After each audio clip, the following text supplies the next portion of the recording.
Good morning, it's Friday the 9th of June, almost the weekend. What a beautiful start to the day. Quite clear skies to start off, bit of a chilly start. And sadly those waves are really only in that 2-foot range, mostly out of that east-southeast direction, so quite straight with low tide coming up just before 7 a.m. So already looking a bit low out there, breaking pretty hard on those shallow sandbanks, but it is helping those smaller waves to break right now. Make it a little bit better as that tide starts to fill in through that mid-morning.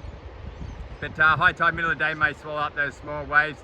And we've got a light west-northwest wind to start the morning, so really clean conditions. Forecast is for it to stay mostly out of that west direction for the day. Maybe hold a little bit of swell out there. As you can see, there's a few lines there, just not really filtering in quite yet. And as mentioned, beautiful start to the day. Probably worth jumping in just for a swim or a dip or grab the fish or yeah, just jump in to get wet. And yeah, this report is brought to you by Slime Sports Store. Yoo!